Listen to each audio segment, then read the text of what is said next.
अस्सलाम वालेकुम दोस्तों, कैसे हैं दोस्तों। डेटाबेस के एडवांस कोर्स की एक नई वीडियो में मैं आप सब लोगों को खुशामदीद कहता हूँ। दोस्तों, आज की वीडियो में हम बात करेंगे कि डेटाबेस मैनेजमेंट सिस्टम, जो कि किसी भी डेटाबेस सिस्टम का हार्ट होता है या दिल होता है, ठीक है, वो कौन से फंक्शंस प्रोवाइड करता है जिसकी मदद से डेटाबेस के अंदर जो डेटा है उसकी जो इंटेग्रिटी या कंसिस्टेंसी है वो मेंटेन रहती है या गारंटी होती है। तो वन बाय वन उन तमाम फंक्शंस को करेंगे कि किस तरीके से हमारा आर्ट काम करता है, तो कौन से फंक्शन प्रोवाइड हमारा आर्ट करता है कि हमारी जो डेटाबेस सिस्टम जो कि पूरी बॉडी है वो प्रॉपरली फंक्शनल होते हैं या प्रॉपर तरीके से काम करते हैं। तो सबसे पहली जो चीज़ आती है वो आती है डेटा डिक्शनरी मैनेजमेंट, यानी हमारा जो डेटाबेस मैनेजमेंट सिस्टम है वो डेटा डिक्शनरी को मैनेज करते हैं। यानी हमारे जो डेटाबेस के अंदर जो डेटा एलिमेंट्स हैं उनके इस तरह करता है कि डेफिनेशंस को स्टोर करता है और उनका आपस में डेटाबेस के अंदर रिलेशंस को स्टोर करता है, जिसे अमूमन मेटा डेटा कहा जाता है। इसके अंदर ये होता है कि हमारा डेटा किस किस्म का होगा। जैसे कि मैं आप लोगों को एक डेटाबेस के अंदर दिखा देता हूँ। सपोज हमारा ये इस तरह हुआ है कि एक टेबल है स्टूडेंट्स डेटा, ठीक है, जिसके अंदर स्टूडेंट की आईडी, रोल नंबर, ठीक है, स्टूडेंट नेम, फैकल्टी नेम हो गया या फादर नेम हो गया, ठीक है, gender, class, section, discipline, medium, blood group, contact address वगैरह वगैरह, ये चीज़ें हैं। जैसे कि ये आप लोगों को मैं एक दिखा रहा हूँ, ठीक है। तो ये चीज़ें थी स्टूडेंट डेटा, लेकिन अब हम इस तरह करना चाहते हैं, इसका मेटा डेटा देखना चाहते हैं, तो वो मैं आप लोगों को दिखा देता हूँ।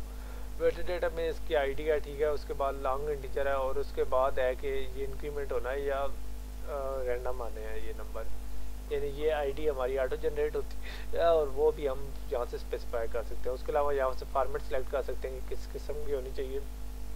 उसके अलावा हम अपनी एक कैप्शन रख सकते हैं और उसके अलावा इंडेक्स है कि नहीं, ठीक है, और टेक्स्ट अलाइनमेंट वगैरह वगैरह, ये बहुत सारी चीज़ें हम करते हैं, ठीक है। और इसके अलावा इसके अंदर लुकअप के भी बहुत सारे फंक्शन हैं।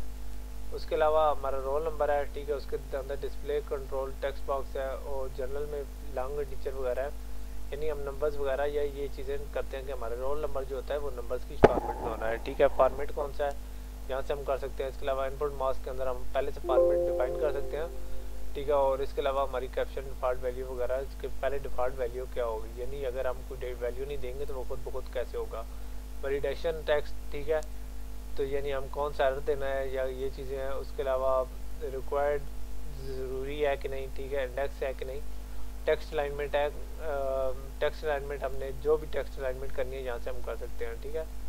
और जनरल है, उसके अलावा लेफ़्ट में टेक्स्ट करना है, सेंटर में करना है, राइट में करना है, जस्टिफाई या जिसे डिस्ट्रीब्यूट करते हैं वो भी कर सकते हैं।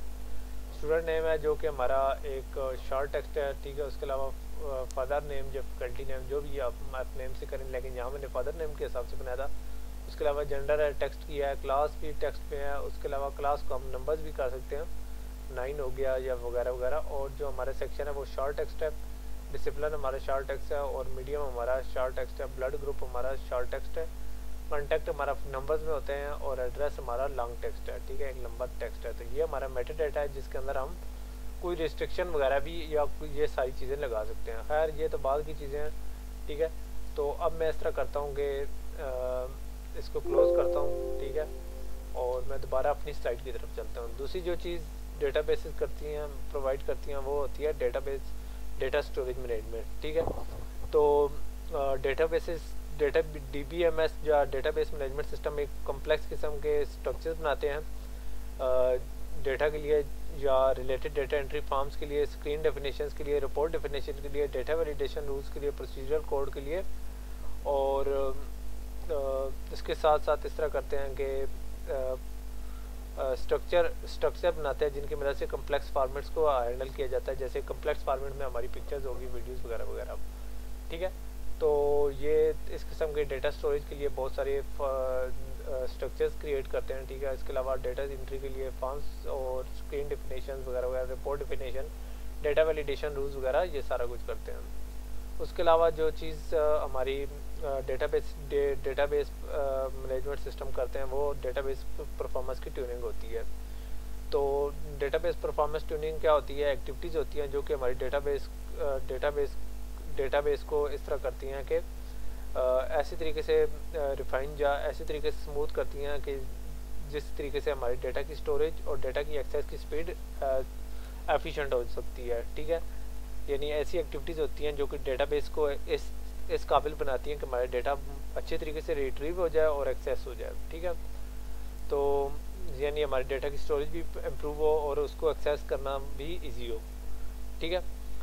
तो हालांकि जैसा कि मैंने आप लोगों को पहले बताया था कि यूज़र्स अमूमन उसको एक लॉजिकल सिंगल रिपोजिटरी समझते हैं, लेकिन इस तरह होता है डेटाबेस मैनेजमेंट सिस्टम एक ही डेटाबेस को बहुत सारी फिजिकल स्टोरेज डिवाइसेस हैं उनके ऊपर स्टोर कर रहे होते हैं, ठीक है। फिजिकल डेटा फाइल्स हो सकती हैं, ठीक है। ये जो हमारी फिजिकल डेटा फाइल्स जो काफ़ी सारी होती हैं वो डिफरेंट स्टोरेज मीडिया पर हो सकती है, स्टोरेज मीडिया पर भी नहीं होती, ठीक है। तो इस तरह होता है कि इस तरीके से इसका सबसे बड़ा फ़ायदा ये होता है कि इस तरीके से डेटाबेस मैनेजमेंट सिस्टम को डिस्क का जो रिक्वेस्ट या डिस्क की जो सीक का टाइम वगैरह है उसके अंदर बहुत सारा टाइम उसका बच जाता है। मतलब एक डिस्क के ऊपर बहुत सारे ऑपरेशन हो रहे हैं, तो चूँकि डाटा बहुत सारी डिवाइसेस के ऊपर स्प्रेड है तो वो दूसरी डिवाइस के ऊपर भी ऑपरेशन करके अपने डाटा को रिट्रीव कर होता है वन बाय वन, ताकि इस तरह ये नहीं होता कि एक डिवाइस के ऊपर पूरा लोड पड़ा हो। ये एक डेटाबेस मैनेजमेंट सिस्टम इस चीज़ को इंश्योर करता है, ठीक है। और इस तरीके से हमारे जो डेटाबेस मैनेजमेंट सिस्टम है जो कि डेटाबेस की रिक्वेस्ट है उनको कंकरेंटली फुलफिल कर रहे होते हैं, ठीक है। और इंशाल्लाह ये डेटाबेस जो हमारी स्टोरेज मैनेजमेंट है या डेटाबेस परफॉर्मेंस ट्यूनिंग है, इंशाल्लाह जब हम इसकी बात करेंगे हमारे जो है आने वाले चैप्टर्स हैं उसके अंदर हम डेटाबेस परफॉर्मेंस ट्यूनिंग और क्वेरी ऑप्टिमाइजेशन को बड़े डीपली देखेंगे। उसके बाद है जो डेटाबेस मैनेजमेंट सिस्टम जो फंक्शन प्रोवाइड करता है वो होता है डेटा ट्रांसफॉर्मेशन और प्रेजेंटेशन, ठीक है। तो डेटाबेस मैनेजमेंट सिस्टम तमाम टास्क परफॉर्म करता है जिसकी मदद से हम डेटा एंट्री को ट्रांसफॉर्म कर सकते हैं, जो कि रिक्वायर्ड डेटा स्ट्रक्चर या जो हम जिस तरीके से प्रेजेंट करते हैं उस तरीके से उसको मोल्ड कर लेते हैं। सपोज एक इंटरप्राइज डेटाबेस है जो कि एक मल्टीनेशनल कंपनी यूज़ कर रही है, ठीक है। तो इस तरह है कि बहुत सारे कंट्रीज़ में बहुत डिफरेंट तरीके से जो हमारा डेट का सिस्टम है वो यूज़ होता है। जैसे कि इंग्लिश में अमूमन जो सिस्टम यूज़ होता है वो इस तरीके से यूज़ होता है कि मतलब जुलाई 6, 2022, ठीक है। लेकिन जो हमारे एशियन कंट्रीज़ हैं उसमें अमूमन इस तरह होता है कि 6 जुलाई 2022 को इस तरीके से लिखा जाता है। खैर वो तो जिस तरीके से लिखें, लेकिन हमारा जो डेटाबेस मैनेजमेंट सिस्टम होता है उसका काम होता है, ठीक है, कि वो इस तरीके से जिस तरीके से यूज़र डेटा एंट्री दे वो उसको इस तरीके से करे कि उसके रिक्वायर्ड फॉर्मेट में अपने फॉर्मेट के अंदर स्टोर कर ले और उस कंट्री के हिसाब से जो डेटा की जो वो उस कंट्री के लोगों को जो प्रेफर्ड वर्जन है उसके अंदर वो शो करे। तो ये सारा किस तरीके से मैनेज होता है, ये होता है डेटाबेस मैनेजमेंट सिस्टम के अंदर। उसके बाद जो database management system functions provide करता है वो होता है सिक्योरिटी मैनेजमेंट का। तो डेटाबेस मैनेजमेंट सिस्टम इस तरह करता है कि यूज़र की सिक्योरिटी और डेटा की प्राइवेसी को इम्प्लीमेंट करते हैं। चूँकि आजकल के जो सबसे बड़ा कंसर्न है वो होता है सिक्योरिटी का, यानी इस तरीके से होता है कि आजकल बहुत ज़्यादा डेटा ब्रीचेज हो रही हैं या साइबर सिक्योरिटी के ऊपर बहुत ज़्यादा ध्यान दिया जा रहा है।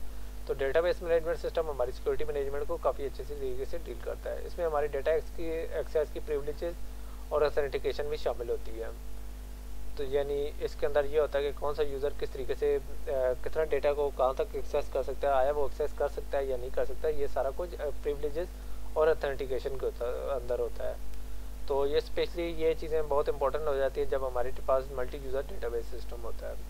और इंशाल्लाह जब हम डेटाबेस एडमिनिस्ट्रेशन और सिक्योरिटी की बात करेंगे तो हम इन चीज़ों को कवर करेंगे और उसके अंदर हम इस तरह करेंगे कि डेटा सिक्योरिटी और प्राइवेसी इश्यूज़ को ज़्यादा डिटेल में देखेंगे। तो इस सारे के अंदर ऑथेंटिकेशन के अंदर या हमारी जो होती है एक्सेस प्रिविलेजेस, इसके अंदर अमूमन यूज़र डेटाबेस यूज़र्स को अपना यूज़र आईडी और पासवर्ड के थ्रू या बायोमेट्रिक ऑथेंटिकेशन जैसे फिंगरप्रिंट स्कैन वगैरह की मदद से डेटाबेस के अंदर लॉगिन करना होता है, ठीक है। और इसके अलावा database management system access privileges होता है कि कौन सा यूज़र कौन से कंपोनेंट जो कौन सी क्यूरीज कौन सी रिपोर्ट्स और कौन सी चीज़ को यूज़ कर सकता है, आया वो डेटा को सिर्फ रीड कर सकता है, डेटा के ऊपर कोई ऑपरेशन वगैरह कर सकता है कि नहीं। ये सारा भी किसकी मदद से होता है, वो होता है इसके डेटाबेस मैनेजमेंट सिस्टम के अंदर। डेटाबेस मैनेजमेंट सिस्टम में इस तरह होता है कि मल्टी यूज़र एक्सेस कंट्रोल भी करते हैं, ठीक है। तो मल्टी यूज़र एक्सेस कंट्रोल में क्या होता है कि डेटाबेस मैनेजमेंट सिस्टम एक बड़े सोफिस्टिकेटेड किस्म का एल्गोरिथम चूज़ करते हैं जो कि इस तरीके से इंश्योर करते हैं कि जो हमारा डेटाबेस मैनेजमेंट सिस्टम है, ठीक है, वो एट वन टाइम इस तरह उससे मल्टीपल यूज़र यूज़ कर सकें, ठीक है, कंकरेंट यूज़ कर सकें बगैर डेटा इंटेग्रिटी और कंसिस्टेंसी को सेक्रीफाइस किए बगैर। यानी इस तरीके से नहीं है कि डेटाबेस बहुत सारे यूज़र एडवांस डेटाबेस को यूज़ करें तो डेटाबेस का नहीं यार ऑलरेडी एक यूज़र यूज़ कर रहा है। तो ये किसकी मदद से होता है? ये मल्टी यूज़र एक्सेस कंट्रोल की मदद से होता है। और उसके अलावा हमारा जो डेटाबेस मैनेजमेंट सिस्टम जो फंक्शन प्रोवाइड करता है वो होता है बैकअप और रिकवरी मैनेजमेंट, ठीक है। डेटाबेस मैनेजमेंट सिस्टम हमारी डेटाबेसेस की बैकअप का, डेटा की सेफ्टी और इंटेग्रिटी के लिए बैकअप का सिस्टम प्रोवाइड करते हैं, ठीक है। और इसके अंदर इसके लिए दो किस्म की बैकअप्स प्रोवाइड की जाती हैं। अमूमन रूटीन होती हैं जो कि रूटीन में की जाती हैं और कुछ स्पेशल होती हैं, ठीक है। और इसके अलावा जब डेटा को रिकवर करना हो तो रिस्टोर का भी फैसिलिटी प्रोवाइड की या रिकवरी की फैसिलिटी प्रोवाइड करती है। तो रिकवरी जो मैनेजमेंट जो सिस्टम होता है वो इस तरह करता है कि डेटाबेस अगर फेलियर हो जाती है या कोई किसी डिस्क में बैड सेक्टर आ जाता है या इस तरह का पावर फेलियर हो जाता है, डेटाबेस को एक वेल नोन चेक पॉइंट पर रिस्टोर कर देते हैं, ठीक है। इंशाल्लाह इस चीज़ को हम बैकअप और रिकवरी इश्यूज़ के चैप्टर्स में या बाद में इन चीज़ों पर कवर करेंगे। उसके बाद जो डेटाबेस मैनेजमेंट सिस्टम जो फंक्शन प्रोवाइड करता है वो होता है डेटा इंटेग्रिटी। जैसा कि मैंने आप लोगों को बताया था, डेटा इंटेग्रिटी इस तरह data integrity database management system data integrity rules को इम्प्लीमेंट करता है जिसकी वजह से डेटा रिडंडेंसी कम हो जाती है और उसके अलावा डेटा कंसिस्टेंसी इंक्रीज हो जाती है, ठीक है। और इस तरह होता है कि ये डेटा इंटेग्रिटी किस तरीके से मेंटेन होती है कि डेटा इंटेग्रिटी मतलब इस तरह ये होता है कि डेटा अपने आप को इंटीग्रेट करता है और उसको बाहर से कंप्रोमाइज़ नहीं किया जा सकता। तो डेटा रिलेशनशिप या डेटा डिक्शनरी के अंदर जो कि डेटा इंटेग्रिटी को मेंटेन करते हैं। तो अमूमन ये डेटा इंटेग्रिटी वहाँ काम आती है जहाँ ट्रांजेक्शन यूज़ हो रही होती है, हमारी ट्रांजेक्शन हो रही है तो कोई दूसरी चीज़ उसको अफेक्ट ना करे, ठीक है। इंशाल्लाह आने वाली वीडियोज़ में हम इस तरह करेंगे एसक्यूएल के अंदर भी और डेटा इंटेग्रिटी और ट्रांजेक्शन मैनेजमेंट को बाकी चैप्टर्स के अंदर भी कवर करेंगे।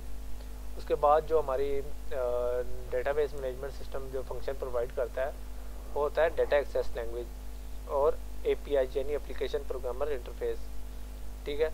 तो database management system data access query languages की मदद से प्रोवाइड करता है, ठीक है। क्वेरी लैंग्वेजेस जैसे कि एसक्यूएल है वो एक डिफेक्टिव लैंग्वेज है, यानी लैंग्वेजेस प्रॉपर इस तरीके से प्रोसीजरल लैंग्वेज नहीं है बल्कि एक डिफेक्टिव लैंग्वेज है, ठीक है। जो जिसके अंदर हम यूज़र बताता है कि भाई ऐसे करना है यानी क्या करना है, लेकिन उसके अंदर जो यूज़र होता है वो ये नहीं बताता कि आपने कैसे करना है। यानी ये उस लैंग्वेज या एसक्यूएल का या क्वेरी लैंग्वेज का अपना काम होता है कि वो किस तरीके से करती है। उसके अलावा दूसरी चीज़ होती है वो होती है एप्लीकेशन प्रोग्रामिंग इंटरफेसेस, ठीक है। Database management system APIs provide करती है प्रोसीजरल लैंग्वेजेस को, जैसे कि सी हो गई, सी शार्प हो गया, कोबोल हो गया, जावा हो गया, वीबीनेट वगैरह वगैरह। उसके अलावा डेटाबेस मैनेजमेंट सिस्टम इस तरह करती है डेटाबेस कम्युनिकेशन इंटरफेस प्रोवाइड करती है। तो आजकल के दिनों में एंड यूज़र्स इस तरह करते हैं कि डिफरेंट नेटवर्क एनवायरनमेंट से डिफरेंट रिक्वेस्ट रिसीव करते हैं इंटरनेट पर, स्पेशली इंटरनेट पर डिफरेंट तरीके से, ठीक है। तो अमूमन इस तरह होता है डेटाबेस मैनेजमेंट सिस्टम हमारे इस तरह होता है डेटाबेस की एक्सेस अमूमन इंटरनेट के थ्रू करते हैं, जैसे कि ब्राउज़र इंटरनेट के ब्राउज़र्स हैं उनके थ्रू इंटरनेट के थ्रू लोगों को इस तक एक्सेस प्रोवाइड करते हैं, जैसे कि गूगल क्रोम हो गया, internet explorer, Microsoft Edge, internet और मोजिला फायरफॉक्स वगैरह, ठीक है। तो इसमें जो हमारे डेटाबेस मैनेजमेंट सिस्टम है वो किस तरीके से कम्युनिकेशन इंटरफेस प्रोवाइड करते हैं। तो इस तरीके से होता है, यूज़र इस तरह कर सकते हैं कि ब्राउज़र्स के अंदर अपने फॉर्म्स फिल कर सकते हैं और अपना डेटा एंट्री कर सकते हैं। उसके अलावा जो हमारी कुछ डेटाबेस मैनेजमेंट सिस्टम है वो इस तरह करते हैं कि कस्टम रिपोर्ट्स वेब पर ऑटोमेटिकली पोस्ट करते हैं, ठीक है। और इसके अलावा डेटाबेस मैनेजमेंट सिस्टम कुछ गेटवेज के थ्रू थर्ड पार्टीज़ को ईमेल या प्रोडक्टिविटी टूल्स की मदद से डेटा भी प्रोवाइड करते हैं। तो यहाँ मैं आप लोगों को बताता चलूँ कि अमूमन हम लोग स्प्रेडशीट्स को as a replacement of database से यूज़ करते हैं, ठीक है। तो जैसा कि स्प्रेडशीट्स हैं वो इस तरह करती हैं कि डेटा मैनिपुलेशन के लिए टेबुलर फॉर्मेट में जिस तरीके से हमारे डेटाबेस के अंदर होता है उस तरह के डेटा को मैनिपुलेट करने की इजाज़त देती है, लेकिन इस तरह करती हैं कि जो हमारी स्प्रेडशीट्स हैं वो डेटाबेस की बहुत इंपॉर्टेंट फंक्शनैलिटी है, जैसे कि सेल्फ डॉक्यूमेंटेशन की सपोर्ट है, ये चीज़ें प्रोवाइड नहीं करती मेटा डेटा के थ्रू, ठीक है। और इसके अलावा डेटा टाइप्स के इन्फोर्समेंट को मेंटेन नहीं करती हैं, इसके अलावा डेटा कंसिस्टेंसी को मेंटेन करने के लिए इंश्योर नहीं करती, ठीक है। और कॉलम्स टेबल्स के अंदर डिफाइंड रिलेशनशिप नहीं करती, और इसके अलावा कंस्ट्रेंट्स वगैरह डेटा एक्सेस कंसिस्टेंसी या जो हमारी डेटा रिलेटेड टेबल्स के अंदर डेटा है उसकी कंसिस्टेंसी को मेंटेन नहीं जो हमारी स्प्रेडशीट्स है वो नहीं करती, ठीक है। और इसके अलावा ये हम लोगों को क्यों इतना फिजिबल होता है, अमूमन हम लोगों ने डेटाबेसेस की जो एजुकेशन है वो हासिल नहीं की होती, तो हमें डेटाबेस जो स्प्रेडशीट्स हैं वो इस किस्म के में उसका रिप्लेसमेंट लगती हैं, लेकिन एज ए स्प्रेडशीट्स डेटाबेस का तमाम फंक्शंस प्रोवाइड नहीं कर सकती। तो इस वजह से हम ये कह सकते हैं कि जो हमारी स्प्रेडशीट्स हैं वो उनको डेटाबेस नहीं कहा जा सकता। तो उम्मीद करता हूँ आप लोगों को ये शॉर्ट सी वीडियो पसंद आई होगी। तो इंशाल्लाह नेक्स्ट वीडियो में हम इस तरह करेंगे कि डेटाबेस मैनेजमेंट सिस्टम के कुछ डिसएडवांटेजेस पर बात करेंगे और उसके बाद हम कुछ कैरियर्स पर बात करेंगे। तब तक के लिए इजाज़त दीजिए, अल्लाह हाफ़िज़।